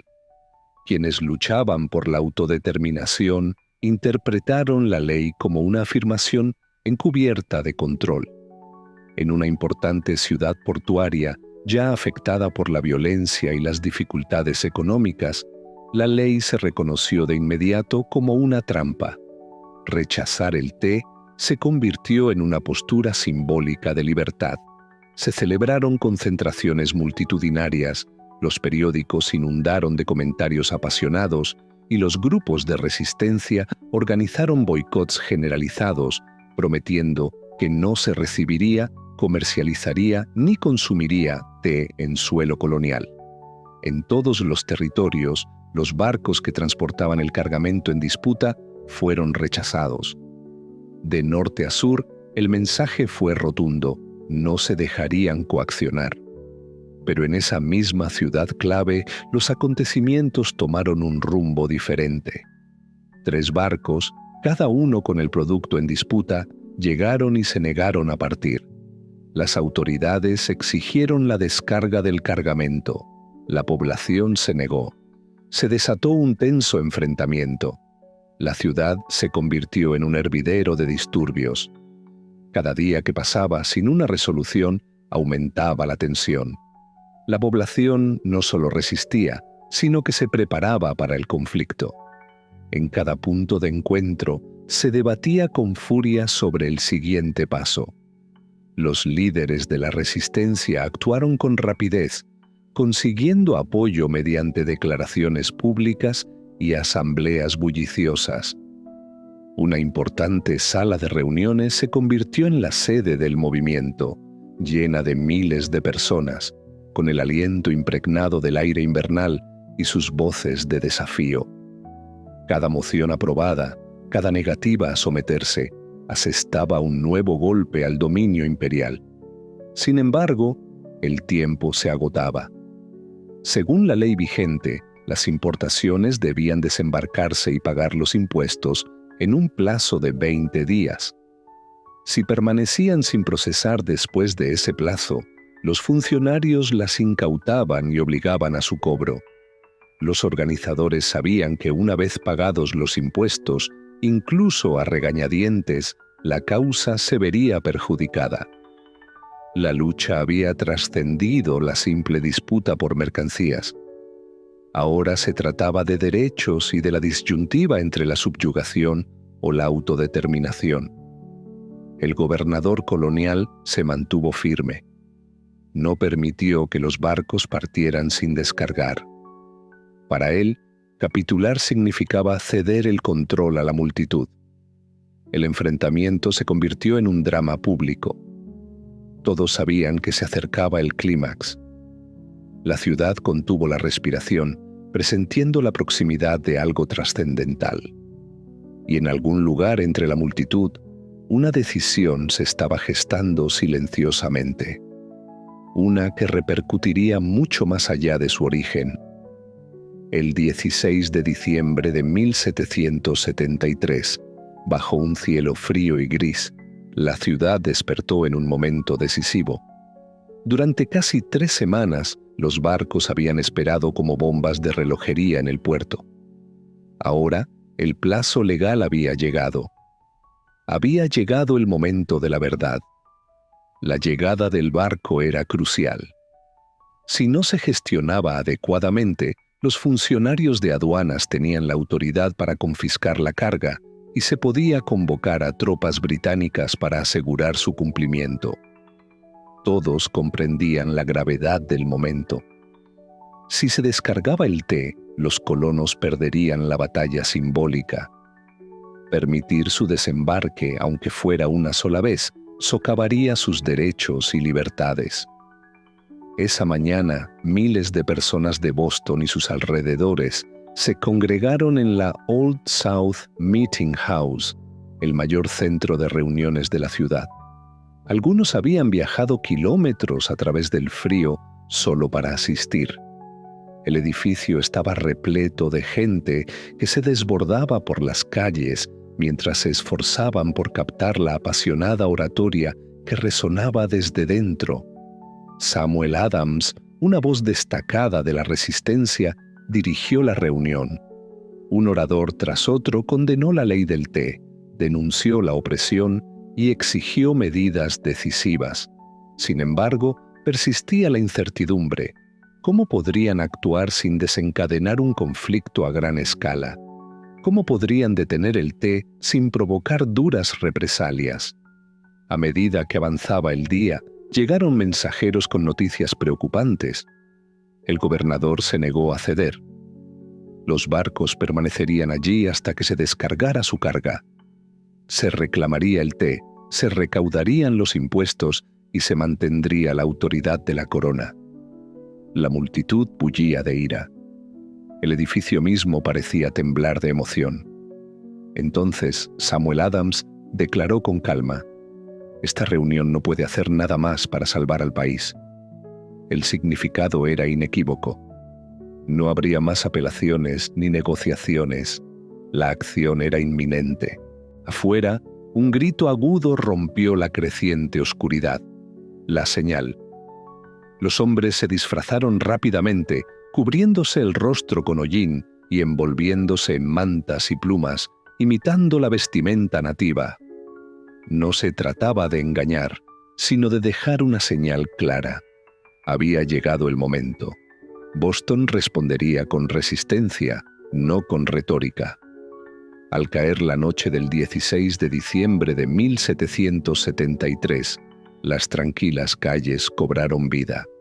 Decenas de hombres comunes, encapuchados y vestidos de negro, avanzaban con determinación por la ciudad hacia el muelle de Griffin, donde estaban atracados 3 barcos, el Dartmouth, el Eleanor y el Beaver. El puerto estaba frío, el aire cortante. No hubo gritos ni disturbios, No se trataba de una turba, era una operación calculada. Armados con armas sencillas, los hombres alcanzaron los barcos, encontrando poca resistencia por parte de la escasa tripulación a bordo, que se mantuvo a un lado mientras se desarrollaba el plan. Con golpes expertos, se abrieron los cofres de té y se arrojaron por la borda. El aroma a hojas frescas impregnaba el aire gélido. El agua se agitaba mientras se destruían cajón tras cajón, 342 en total. Los curiosos observaban en silencio. Los guardias británicos cercanos no intervinieron, quizás vacilantes, confundidos o reacios a provocar una mayor escalada. Incluso algunos leales a la corona parecieron reconocer que se había cruzado la línea. La disciplina demostrada fue notable. Nadie robó nada, no se tocó ningún objeto de valor.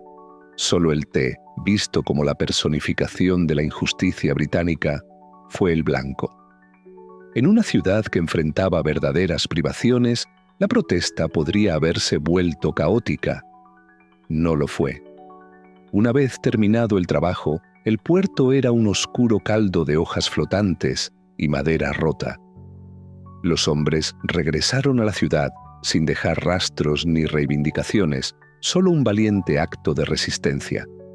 Por la mañana, un extraño aroma a té salado impregnaba la ciudad. La noticia de lo sucedido se extendió rápidamente, por voz, carta y hoja impresa. Al mediodía, todo el mundo lo sabía.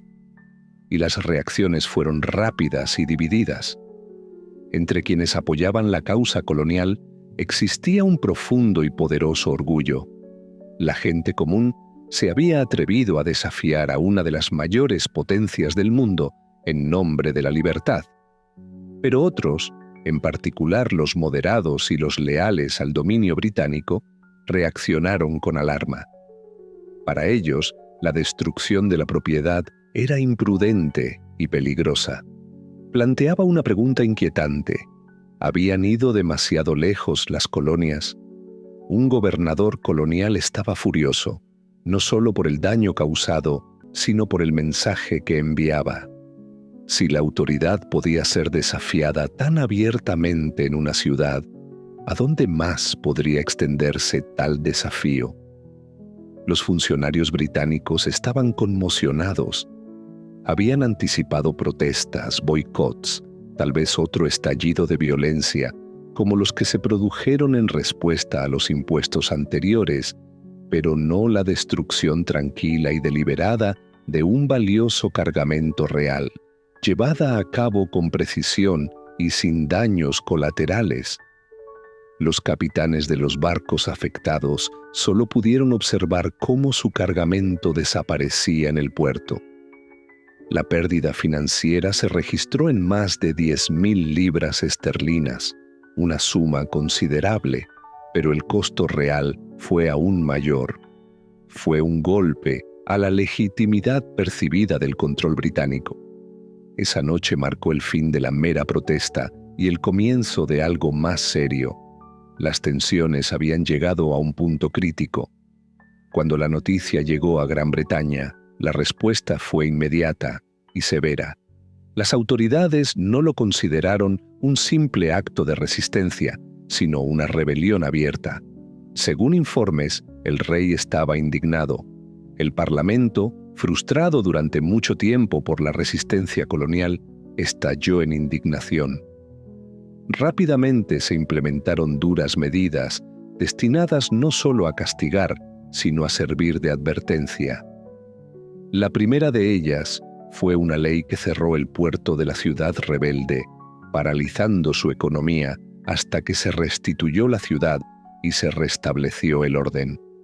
Se prohibió el paso de barcos, se detuvo el comercio y el puerto, antes concurrido, quedó en silencio. Pronto se impusieron nuevas restricciones. El autogobierno de la colonia fue revocado y reemplazado por el gobierno de funcionarios designados por la realeza. Una nueva ley permitía que los funcionarios británicos acusados de delitos fueran juzgados en el extranjero, protegiéndolos eficazmente de la justicia colonial. Y para reforzar este argumento, se apostaron soldados por toda la ciudad, alojados entre las personas a las que se suponía debían controlar. El mensaje era inequívoco: la disidencia sería castigada y la autoridad se impondría. Pero en lugar de quebrantar el espíritu de las colonias, la represión desató una indignación más generalizada. La solidaridad con la ciudad afectada llegó a raudales desde las regiones vecinas. Suministros, alimentos y mensajes de apoyo llegaron en cantidades cada vez mayores. Las duras medidas, destinadas a aislar e intimidar, tuvieron el efecto contrario. Lo que antes se consideraba un problema local, rápidamente se convirtió en una causa compartida. En lugar de silenciar la disidencia, el castigo transformó la ciudad en un poderoso símbolo de resistencia. Se extendieron las chispas de desafío y pronto comenzó a gestarse un movimiento coordinado. El trato severo había logrado lo que años de disputas no habían logrado: unir a las colonias en un propósito común. Durante años habían estado divididos por la distancia, la fe y la competencia. Pero la represión demostró la fragilidad de sus derechos. Si una colonia podía ser atacada, ninguna estaba a salvo. El apoyo a la ciudad castigada surgió de todas partes. Se celebraron reuniones, los periódicos resonaron y la gente comenzó a prepararse para una respuesta colectiva. En el otoño de 1774, representantes de 12 colonias se reunieron por primera vez en una importante muestra de unidad. Figuras influyentes, antes consideradas líderes locales, emergieron ahora como voces nacionales. Su objetivo declarado seguía siendo la reconciliación, no la independencia. Pero mientras debatían y planificaban, una realidad más profunda se apoderó de la realidad. Las colonias ya no podían permitirse afrontar el futuro separadas. Acordaron un boicot generalizado y se comprometieron a apoyarse mutuamente ante futuras amenazas. Un nuevo capítulo comenzaba. Declararon que un ataque a una colonia sería tratado como un ataque a todas. En tabernas y lugares de reunión por todo el continente, la gente comenzó a pronunciar abiertamente palabras que antes solo se pronunciaban en secreto: unidad, resistencia, libertad. Al atacar con fuerza Boston, los británicos esperaban extinguir la rebelión. En cambio, forjaron un vínculo más fuerte entre las colonias, uniéndolas en algo mucho más formidable: un pueblo que, a pesar de sus diferencias, comenzaba a verse no como territorios separados, sino como estadounidenses. Los vientos de la revolución habían ido más allá de los susurros, se estaban convirtiendo en una tormenta. Y ya era demasiado tarde para detenerla. La noche en que el té se hundió en el puerto, no solo se perdió el cargamento. Fue la creencia de que las colonias podrían permanecer leales para siempre. Ese acto de desafío encendió una llama que ningún monarca, ningún ejército, ninguna legislatura distante pudo extinguir. En los meses siguientes, esa chispa se extendió por las colonias. Lo que antes habían sido actos de protesta y peticiones formales, se convirtieron en una resistencia abierta. Las milicias se entrenaban abiertamente y los suministros de municiones y armas aumentaban. Hombres que antes brindaban por el rey, ahora susurraban sobre la revolución en los mismos espacios. Boston llegó a representar la resistencia, un símbolo herido pero inquebrantable. Cuanto más intentaba Gran Bretaña imponer su control, más se le escapaban las colonias. Cada barco que pasaba por el puerto cerrado de Boston servía como un testimonio silencioso de desafío. Cuando se promulgaron leyes punitivas para dar ejemplo a Boston e intimidar al resto, la ciudad se convirtió en un símbolo, un grito de guerra. Desde los confines del sur hasta los territorios del norte, la gente llegó a comprender que sus destinos eran compartidos. La lucha ya no se trataba solo de té, se trataba de existencia, identidad y libertad. Para la primavera de 1775, la tensión estallaba en las afueras de Boston. En Lexington y Concord, las tropas enviadas a incautar armas se encontraron con civiles armados listos para defender sus derechos. El primer disparo de la revolución resonó, directamente vinculado al momento en que un acto audaz en un puerto priorizó los ideales sobre las ganancias. Ese acto desafiante demostró que la revolución no siempre comienza con grandes gestos. A veces comienza con un pequeño grupo que se resiste, eligiendo la resistencia en lugar del miedo. Al desechar el té, no solo protestaban por los impuestos, rechazaban un imperio. Y aunque el camino que les esperaba estaría marcado por la sangre y las dificultades, algo innegable había comenzado esa noche. Las colonias ya no eran meros súbditos leales. Se habían convertido en revolucionarios y su movimiento apenas comenzaba. Mucho antes de las icónicas pirámides de Egipto, las bulliciosas ciudades de Mesopotamia o las misteriosas piedras de Stonehenge, existía un lugar llamado Caral. Oculto en los áridos valles de la costa peruana, Caral se alzó con un esplendor silencioso hace casi 5 milenios, solo para desvanecerse en la oscuridad, enterrado bajo la arena y olvidado por el tiempo. Durante siglos, el mundo desconoció su existencia. El valle donde Caral una vez prosperó parece a primera vista improbable que albergue civilización. Su paisaje árido y su río débil y sinuoso parecen más adecuados para la soledad que para la sociedad. Sin embargo, fue en este austero entorno donde surgió uno de los primeros centros urbanos de la humanidad. Caral no era un asentamiento disperso ni una simple parada comercial.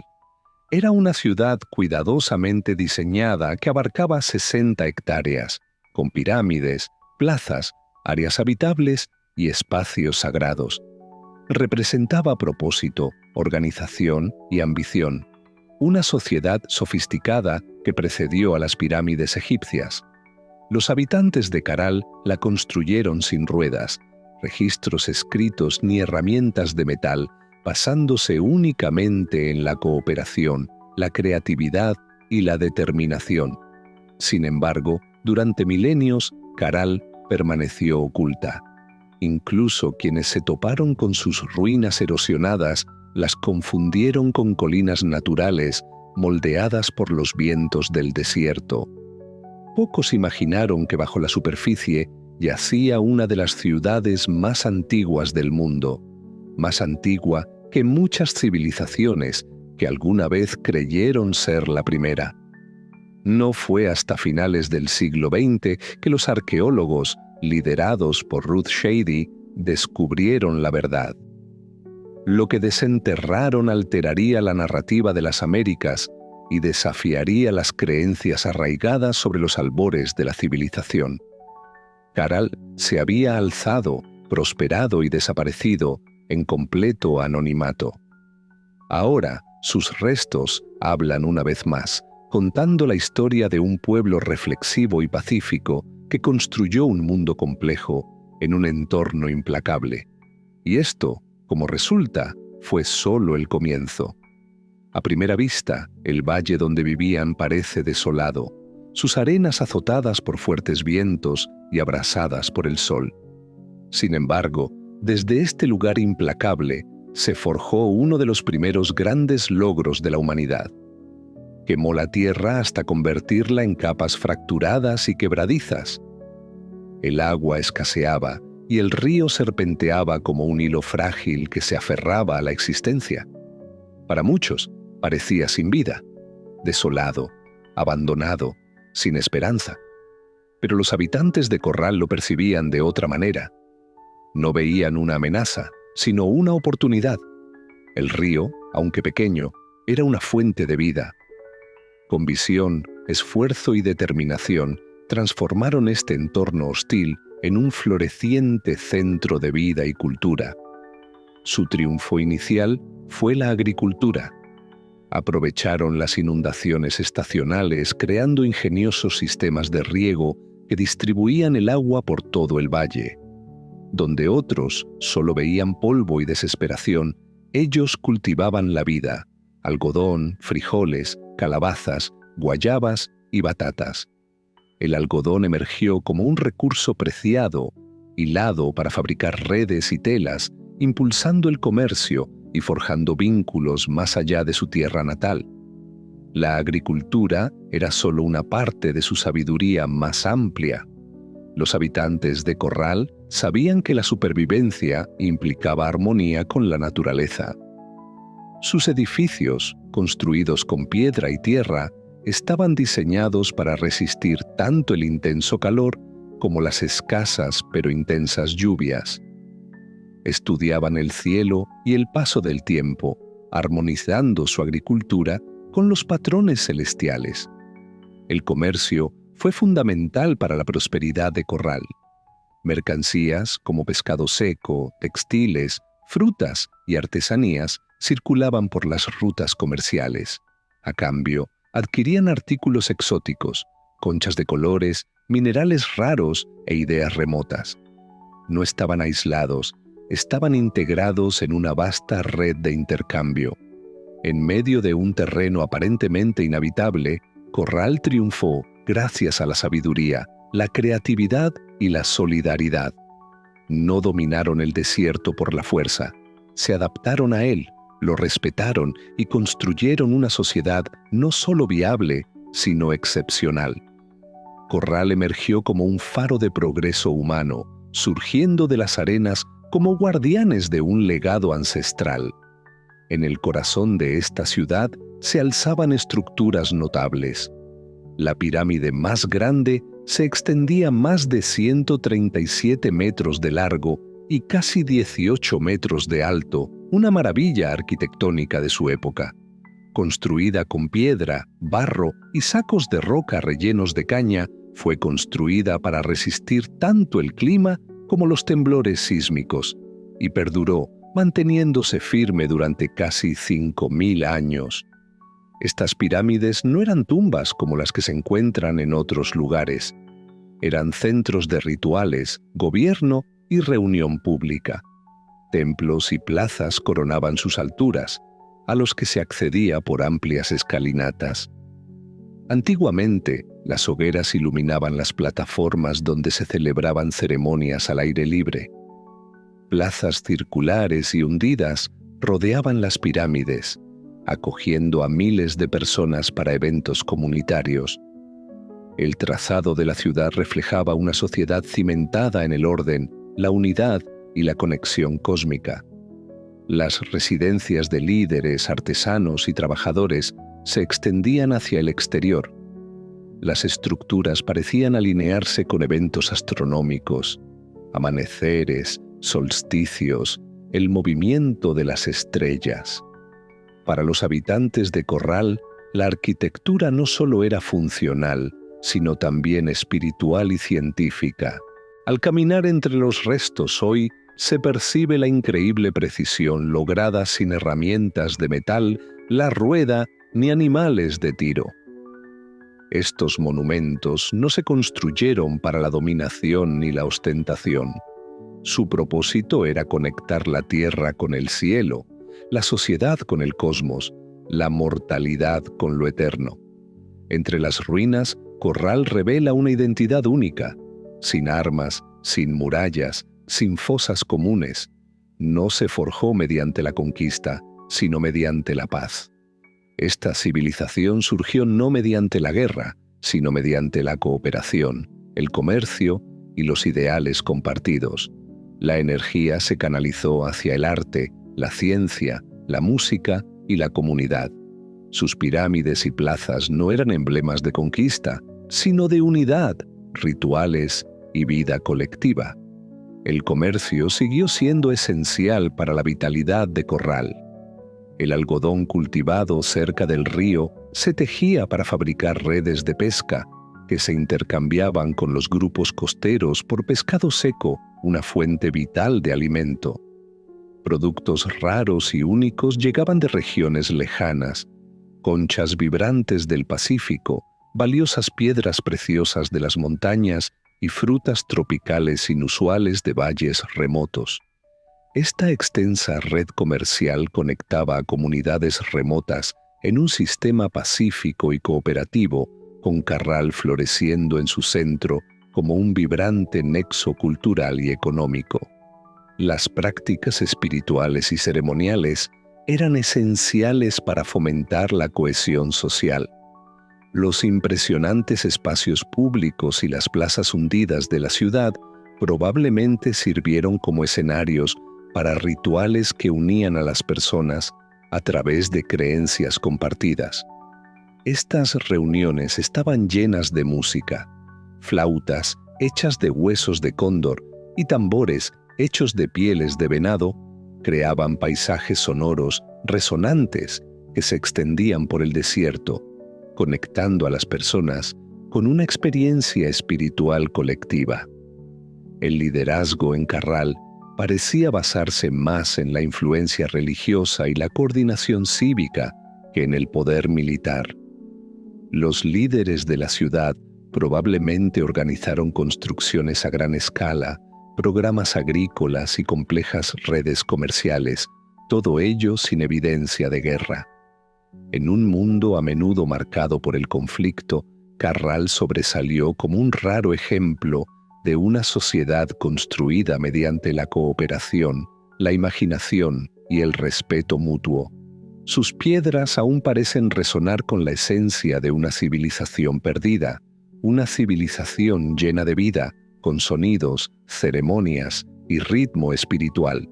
Los arqueólogos, al excavar cuidadosamente el árido suelo, descubrieron una gran cantidad de instrumentos antiguos, flautas hechas de huesos de aves, silbatos hechos de astas de ciervo y pequeños tambores de piel de animal. Estos estaban finamente elaborados y afinados a tonos específicos, diseñados para transmitir el sonido a través de las plazas abiertas. En una sociedad sin escritura, la música era una profunda forma de expresión. Imagine el pulso rítmico de los tambores al anochecer, las flautas imitando el viento y las multitudes pateando al unísono en las plazas. Las hogueras titilaban sobre las plataformas piramidales, mientras los sacerdotes con túnicas cantaban a las fuerzas de la naturaleza, el río, la tierra, el cosmos. En esos momentos, Carral era una sinfonía de espíritu compartido. El diseño de la ciudad revela que la vida ritual era central. Las grandes plazas no eran solo espacios abiertos, sino escenarios ceremoniales destinados a unir a la gente. Los patios circulares hundidos funcionaban como antiguos anfiteatros, dirigiendo la atención a los rituales en su centro. En lo alto se alzaban pirámides, no tumbas, sino estructuras sagradas que conectaban simbólicamente la tierra con el cielo. Las ceremonias probablemente se alineaban con los ciclos agrícolas y astronómicos, celebrando el cambio de estaciones y los eventos celestiales. La música era más que arte, era un puente sagrado que conectaba a la humanidad con los reinos natural y divino. No había imágenes violentas, ni deidades de guerra, ni signos de rituales sangrientos. En cambio, la espiritualidad de Carral enfatizaba la armonía, la alegría y la reverencia. Incluso ahora, cuando el viento del desierto barre las ruinas, aún se puede percibir el eco fantasmal de la música. Las canciones perdidas de un pueblo que encontró significado y unidad en un paisaje exigente. Carral fue más que un centro de música, comercio y culto. Se alzó como una notable proeza de ingeniería y creatividad humana en uno de los entornos más hostiles del mundo. Sin herramientas de metal, ruedas ni animales de tiro, sus habitantes construyeron una ciudad perdurable de piedra y tierra hace casi 5.000 años. Sus logros fueron extraordinarios. Enormes pirámides se alzaron en el desierto, construidas con enormes piedras transportadas mediante sacos de junco y resistentes cestas tejidas con plantas.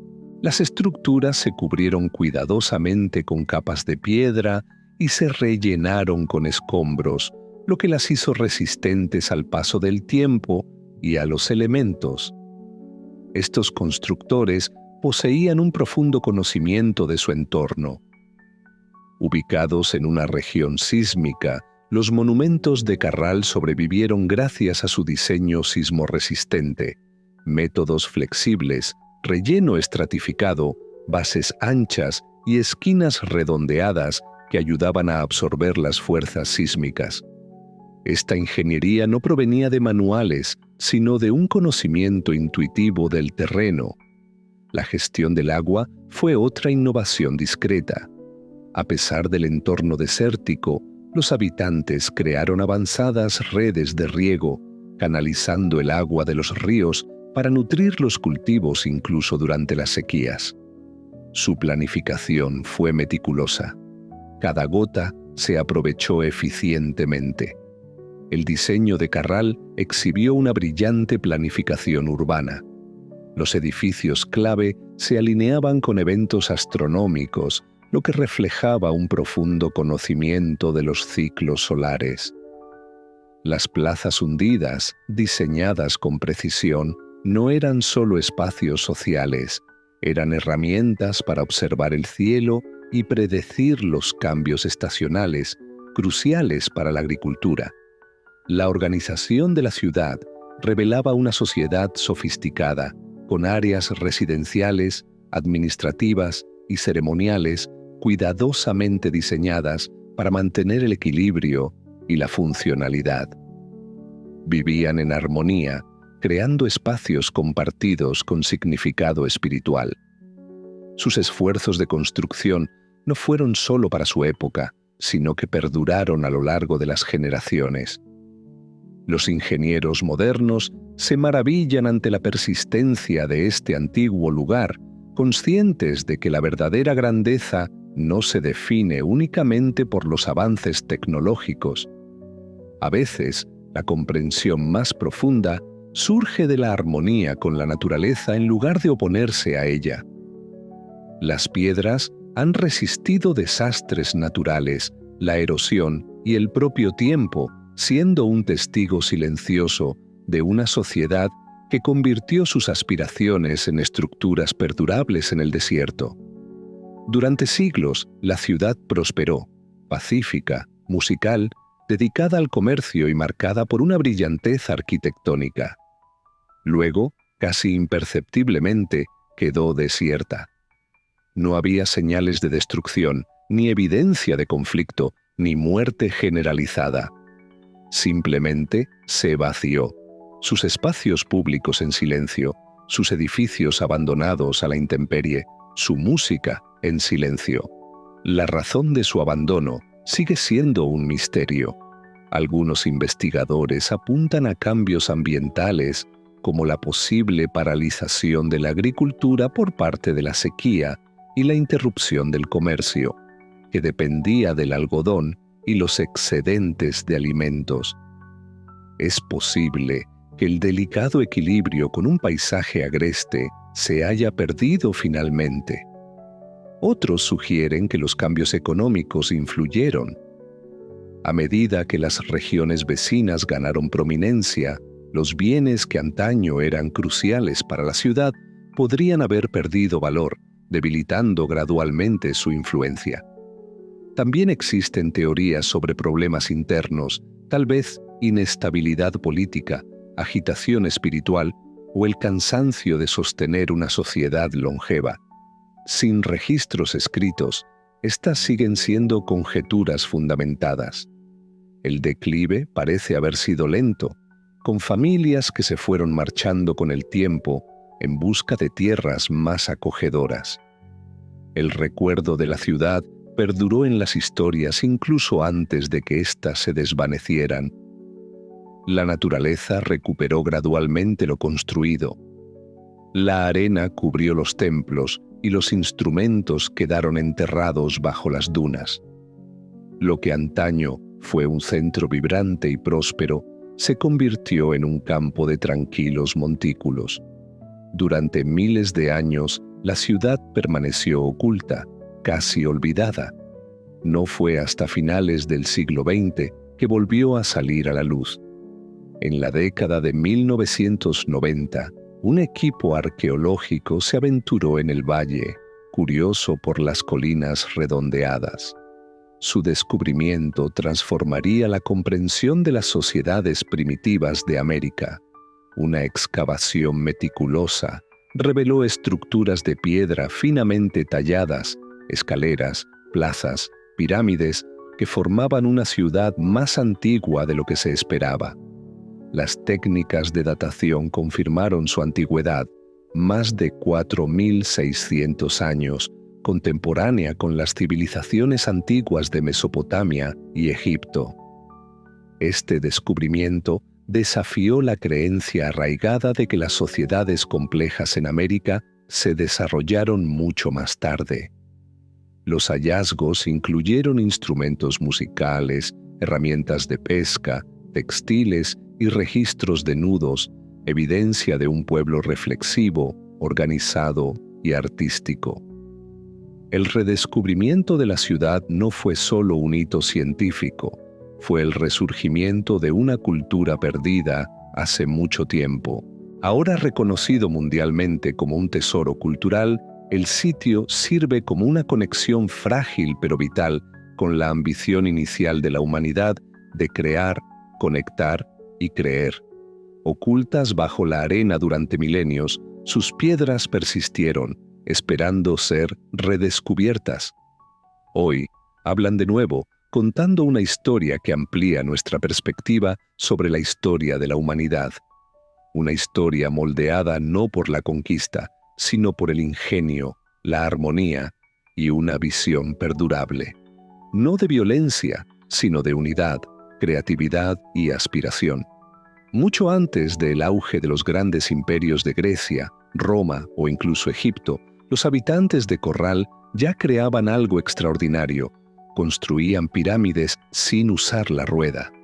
Cartografiaban el cosmos sin lenguaje escrito. Construyeron una cultura floreciente basada en el comercio, la música, las ceremonias y la ingeniería, todo ello sin las marcas de la guerra. En una época a menudo recordada por los conflictos, Corral presenta un camino alternativo para la civilización, uno que priorizó la conexión sobre la conquista, el aprendizaje sobre el control. Demuestra que la sofisticación no tiene por qué nacer del conflicto, que la verdadera grandeza no reside en la cantidad de batallas ganadas, sino en el poder de una comunidad para construir, crear e imaginar. La influencia de Corral se extiende mucho más allá del árido terreno del Valle de Supe. Desafía las creencias arraigadas de que la civilización comenzó en un solo lugar, de que el desarrollo urbano y la gran arquitectura se originaron únicamente en el viejo mundo. Corral demuestra que la creatividad y la ambición humanas surgieron de forma independiente en diferentes partes del mundo, guiadas por manos diversas, pero impulsadas por los mismos anhelos eternos: sobrevivir, celebrar, alcanzar lo divino. Hoy, al caminar entre las ruinas desgastadas de Corral, casi se puede sentir el ritmo de los tambores, las suaves notas de las flautas, el parloteo de los comerciantes en las concurridas plazas, la risa de los niños que recorren velozmente los pasillos de piedra bajo un cielo infinito y estrellado. Sus vidas, sus esperanzas, sus voces aún perduran, grabadas en la tierra misma.